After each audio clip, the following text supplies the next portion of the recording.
म्हणजेच गणितशास्त्र होतं, बरोबर, संख्याशास्त्र होतं. संख्याशास्त्र होतं. आणि आता प्रश्न व्हायला काय, त्यांची लिपी नव्हती, त्यांची भाषा नाहीये असं जे म्हटलं जाते. ती प्रगती, एवढी मोठी प्रगती भाषा, सगळ्या म्हणजे भाषेची ती जननी आहे. बरोबर. जसं आता गोंडी भाषा, गोंडी आहे, तामिळ आहे, तेलुगू आहे, मल्याळम आहे.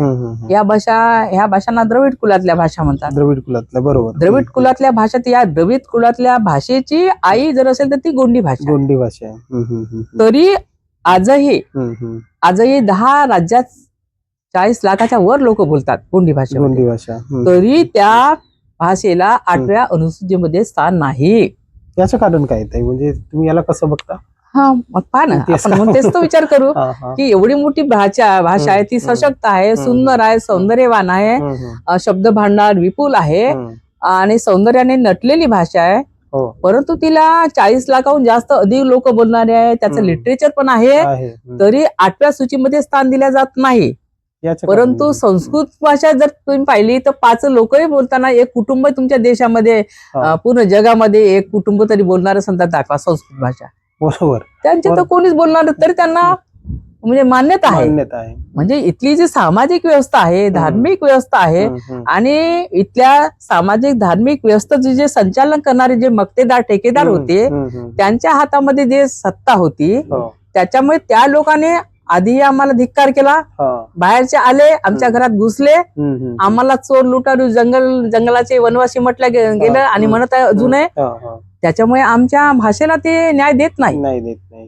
आम्हाला दुसरा प्रश्न आला आता, हा झाला भाषेचा झाला. ते म्हणतात की लिपी नाहीये. तर लिपी जर नसती आमची, तर भीमबेटका आहे, कुतुबसार आहे, कचारगड आहे, मोहंजोदाडो आहे, गुर्गी आहे, कर्नाटक आहे, अशा कितीतरी गुफा आहे, हजारो गुफामध्ये. तिथे जे चित्रलिपी आहे, पहिल्या माणसाने काढलेली चित्रलिपी आहे, ती चित्रलिपी म्हणजेच गोंडी लिपी आहे. स्क्रिप्ट. कारण पहिल्यांदा काही कागद पेन थोडेच होते काही, हे तर आता आले कागद पेन, आहे की नाही. तर त्या काळामध्ये माणूस जेव्हा बोलायला लागला, बोलल्यानंतर जो संशोधन करून लागला, मग तो एकमेकाला सांगू लागला, तर सांगत असताना त्यांनी पहिल्यांदा भिंतीवरती चित्र काढले, पहिल्यांदा जमिनीवर काढले, जमिनीवर मिटून जात होते, मग त्यांनी दगडावरती काढणं, दगडावर कोरी काम करून मग त्याच्यात रंग भरत गेले. मग रंगाचा शोध लागला, गेरू आहे, चुनकडी आहे, लाल माती, पिवळी माती आहे, या पानांचा रस आहे, याद्वारे ते मग चित्र रंगवत गेले. आणि गुफेमध्ये त्यांनी मग समाजाचं पूर्ण चित्रण केलेलं आहे. जसं भीमबेटका तुम्ही कदाचित पाहिलं असेल तर त्यामध्ये पूर्ण आहे. जसं आता गुरं राखणारा एखादा माणूस आहे, त्याचे चित्र आहे, तिथं गुराचं आहे किंवा मेंढ्याचं चित्र आहे. एखादा माणूस नाही का नाल्यावरती मच्छा पकडत असत, तो जाळे आहे, मच्छा टाकताना म्हणजे तो मासा पकड. एक माणूस झाडावर चढत आहे, ताडी काढत आहे. एक माणूस नाही का एखादा समूह मस्त नाचत आहे, आजूबाजूला ढोल मध्ये वाजत आहे आणि सगळेजण नाचत आहे.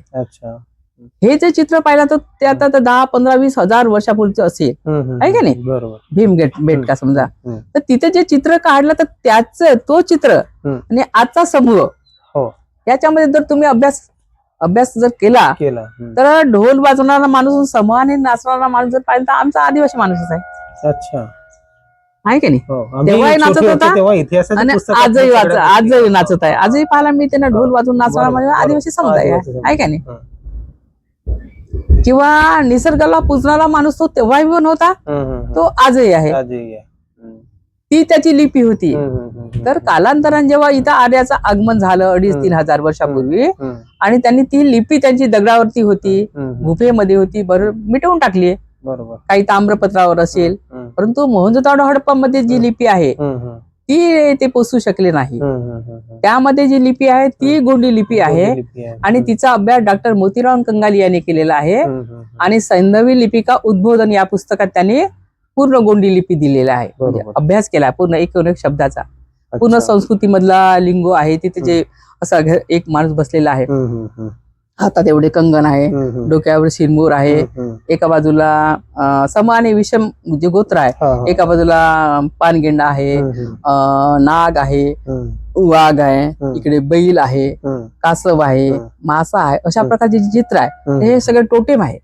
आणि सम आणि विषम म्हणजे सारख्या स्वभावाचे आणि विषम स्वभावाचे, तर यांच्यामध्ये कुल जी पद्धती आहे हा. सगा आणि सोयरा हा, हे पण सम आणि विषम यावरती आधारित आहे हा. निसर्गाच्या नुसार.